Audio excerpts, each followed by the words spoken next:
자, 이제 생태계 평형에 대해서 알아보도록 할게요. 이제 통합과학의 이제 4단원에 이제 기말대비로 바로 들어가게 될 텐데, 거기서 보시게 되면, 제목에서 보게 되면 먹이사슬, 먹이그물이 먼저 나와져 있어요. 먹이사슬, 먹이그물. 별건 아니니까 가볍게만 들으세요. 뭐, 특별히 따로 공부할 필요는 없어요. 먹이사슬, 그 다음에 먹이그물.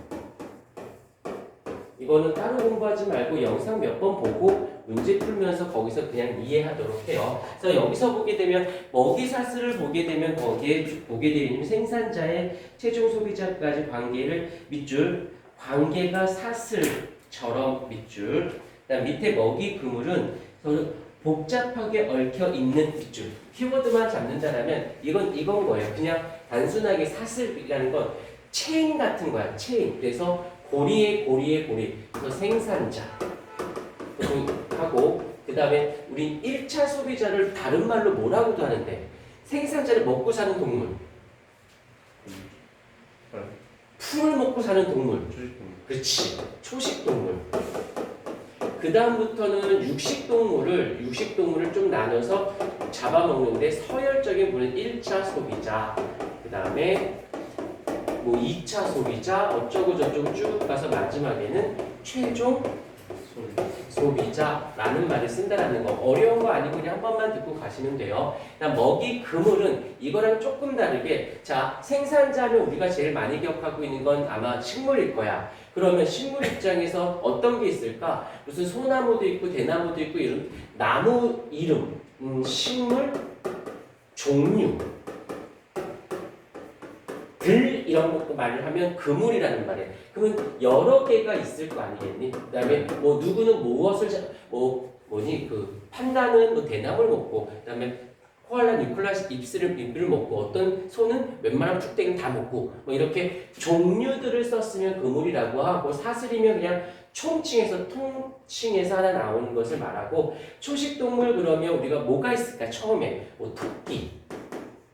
그다음 또 누가 있을까? 여기서 중요한 거. 다람쥐 그럼 우리가 다들 귀엽게 생각하지 않니? 근데 막 걔는 육식에 가까운, 그러니까 잡식이야. 네. 잡식들 중에서도 어떤 애가 있냐면 초식에 가까운 잡식이 있고, 그러니까 육식도 하고 초식도 해. 그걸 잡식이라고 하는데, 초식에 가까운 잡식 동물이 있고 육식에 가까운 잡식 동물이 있는데, 여기에서 우리가 알고 있는 거는 초식에 가까운 잡식 동물은 몇 없어요. 거의 없다고 보시면 돼요. 주로 육식이야. 근데 어쩔 수 없으니까 초식을 하게 식물을 먹는 거지. 다람쥐 같은 경우 떠오르는 식물 그러면 뭐가 있어? 도토리지. 걔 평소에 도토리 잘 안 먹어요. 가을 때나. 그다음에 도토리도 가을에 나오니까. 그러니까 많이 비축해 놔야 돼. 근데 곤충을 잡아먹고 벌레를 잡아먹어야 돼. 그게 수가 딸렸을 경우 도토리를 먹는 거지. 도토리가 주식은 아니에요. 그다음에 생각보다 청설모라고 아니? 네. 다람쥐가 생겼는데 꼬리털이 되게 큰 아이. 네. 얘가 제일 좋아하는 애들 동물 중에서 다람쥐를 그렇게 좋아해요. 그래서 청설모가 돌아다니는 곳에는 다람쥐를 찾기가 힘들어. 주 잡아먹으니까. 그래서 생각보다 굉장히 포식성이 강한 아이야. 그다음에 이렇게 토끼, 그다음에 뭐 사슴, 그다음에 코끼리 뭐 이런 애들 막 여러 가지 썼어. 그럼 먹이 그물이 되는 거고, 걔네들을 잡아먹는 아이들이 있을 거고, 또 얘네들을 잡아먹는 아이들. 물론 얘네들도 잡아먹고 얘네들도 잡아먹겠지. 최종 소비자는 여러 종류, 뭐 사자, 호랑이, 코끼리, 사람 해서 얘도 잡아먹고 얘도 잡아먹고 얘도 잡아먹고, 이렇게 족간 키워드를 정리한다라면 여기서는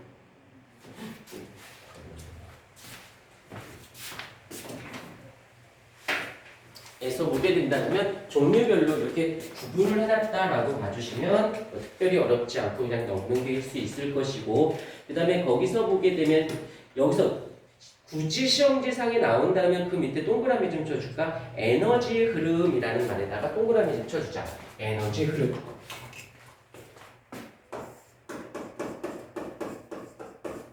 그런데 이 단어는 어렵게 나오지는 않아. 그런데 웬만한 선생님들이 이걸 생명과학 선생님들이 주로 수업을 해주실 거거든. 내 눈에 지금 봤을 때 우리 선생님이 통합과학 선생님이지만 내가 고등학교 2학년 올라갔을 때 이걸 가르쳐줬던 선생님이 생명과학 원을 수업해 줄 가능성은 가장 높아요. 만약 생명과학 대성 같은 경우 학교 가면 어느 학교는 물리 선생님이 없어 퇴사해서. 그래서 물리 파트를 다른 과목 선생님이 해주셔요. 그러니까 당연히 그 단원 과학 물리 쪽의 문제의 난이도는 낮을 수밖에 없지.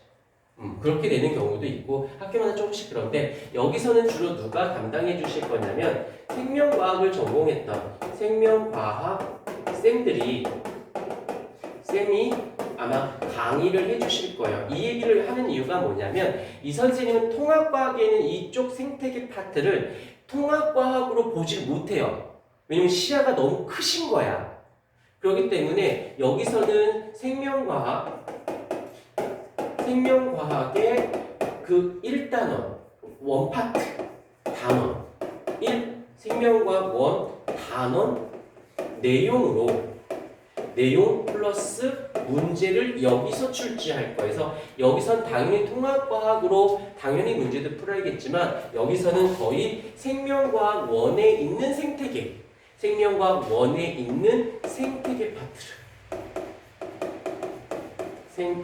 파트로 공부를 하셔야 이게 분필 부러지는 게 그렇게 불쾌하다.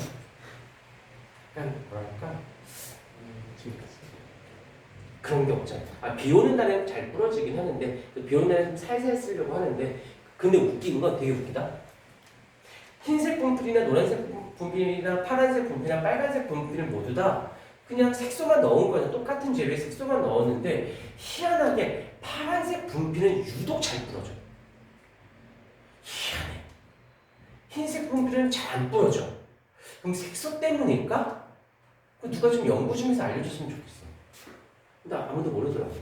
자, 공부를 하고 문제도 생명과학 원으로 공부를 해주시는 게 안정적이다라는 거 잊지 않도록 하고 그 다음에 또 하나 시험 아무리 못 봐도 괜찮으니까 가지고 와서 좀 꼭 갖다 줘야 돼요. 그래서 그걸 보고 얘가 그러니까 이거 실수했대. 실수는 난 모르겠고 어찌됐건 실수한 것도 스타일이라는 게 나오거든.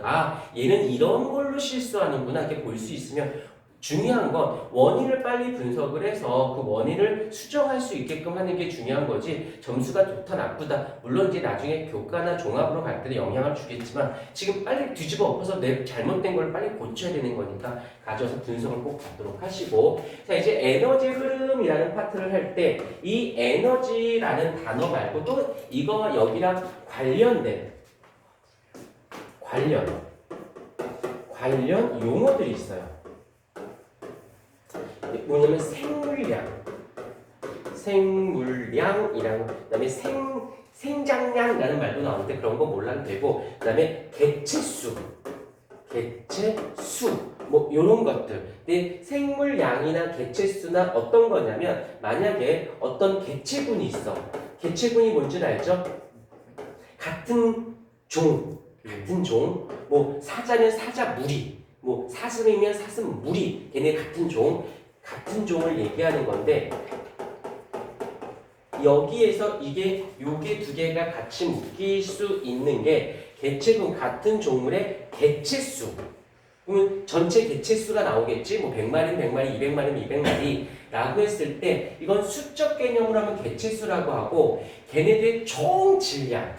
요 생물량은 개체수의 총 질량 이렇게 볼 수 있어요. 그래서 조금 조심해야 되는 게 제발 이게 한 개체 질량 하고는 엄연하게 달라요. 자 예를 들자 개미하고 사자가 있어. 누가 무거워? 사자. 비교하면 안 되지. 근데 생물량으로 따지잖아. 개체수로 보자. 개미가 많겠니? 사자가 많겠니? 개미가 훨씬 더 많겠죠. 그 문제 걔네들 우리 지구상에는 사자의 총 질량과 개미들의 총 질량을 따지면 누가 더 무거울까? 왠지 느낌상 사자가 좀 아무리 뭐 개미가 더 많다 하더라도 한 마리당 따졌을 때 얘가 얼마나 큰데 근데 총 질량으로 따지게 되면 개미가 더 커요.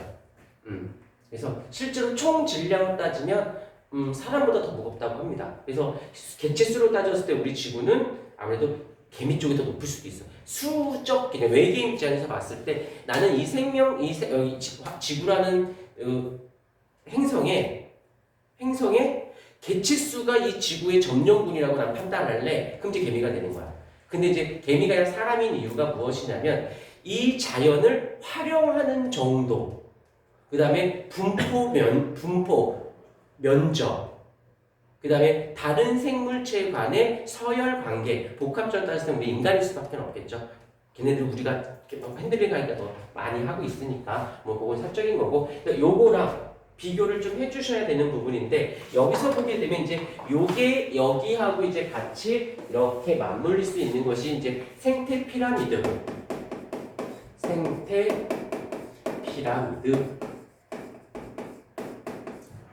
에서 이제 생태 피라미드에서 이제 생물량도 되고 개체수도 되는데 얘네들은 일단 이런 피라미드를 갖습니다.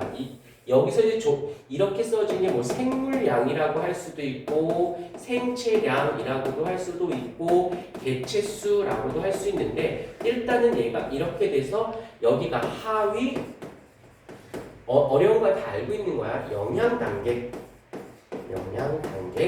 그 다음에 이쪽이 올라갈수록 상위 영양 단계라고 했을 때 갈수록 어떻게 돼야 된다? 갈수록 그 개체수나 생물량은 줄어들어야 된다는 거. 그러니까 그냥 가볍게 생각한다면 얘가 얘를 잡아먹어, 얘가 얘를 잡아먹고, 얘가 얘를 잡아먹고, 얘가 얘를 잡아먹고, 얘가 잡아먹어. 잡아먹고도 하루 이틀 잡아먹어. 이 애가 죽을 때까지 얘를 잡아먹잖아. 그래도 얘네들은 어때야 돼? 계속 있어줘야 얘가 죽을 때까지 잡아먹을 거잖아. 그냥 개체수 따졌을 때는 엄청나게 하위에 갈수록 계속 양이 늘어날 수밖에 없는 거지. 그런데 여기서 이제 그대로 이어갈 게 뭐가 있냐면 여기서 에너지량이라는 말, 에너지량이라는 말로 썼을 때도 똑같이 이 상태가 돼야 돼요. 이제 조심해야 되는 게 무엇이냐면 에너지량, 개체, 여기서 이제 개체수, 1대1로 봤을 때 개체 수의 한 개체라고 했으니까 개체군이 아니라 개체니까 개체의 에너지량으로 따지면 일로 갈수록 커지는 거 맞지? 네. 그치. 작은 애보다 여기 있는 애가 에너지량은 왜 덩치도 크고 더 많이 움직이니까 에너지량은 크지. 근데 여기서 말하는 개체군의 총질량이 되는 거야. 개체군의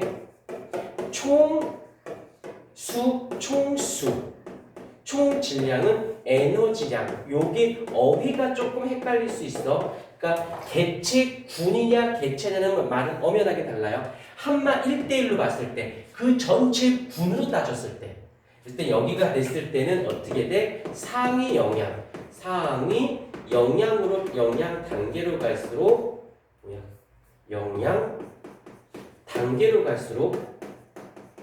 업그레이드가 되는 게 맞아요. 네. 하지만 총 개수 때 상위 영양 단계로 가서 다운이 돼야지. 네. 무슨 말인지 알겠지? 그러니까 가볍게 생각하면 내가 잡아먹으면 내가 에너지가 많아야 돼. 하지만 내 집단과 얘네 집단을 봐서 얘네가 더 많아야 되는 거지. 여기까지 됐고 여기서 끝나면 참 좋겠는데 여기서 이제 어떻게 되냐면 여기서는 세 번째 요 단어 에너지 효율로 따졌을 때 자 이제 요쪽 이제 무슨 말인지 아니까 지울게요. 나 이쪽을 다 쓸게요. 여기서 봤을 때 역피라미드가 하나 생기는 게 보여요. 역피라미드. 올라갈수록 증가하는, 여기서 올라갈수록 줄어드는 애들은 누가 되는 거냐면 요 아이가 되는 겁니다. 그런데 하위 영양 단계에서 상위 영양 단계로 갔을 때는 여기서는 한 개체로 봤을 땐 올라갈수록 늘어나는 거고 효율적인 부분에 봤을 때는 역피라미드가 돼요. 그러니까 활용도가 높은 쪽이 올라가서 활용을 더 잘하게 된다는 거지. 한 마리로 봤을 때는 얘가 맞고 얘도 맞고 하지만 총 개체수 아니면 총 에너지 이제 살짝 총 에너지로 봤을 때 이 피라미드 형태가 되어지는 거지. 오케이. 일단 이거 먼저 정리를 하고 나는 조금 더 계속 나가보도록 할게요.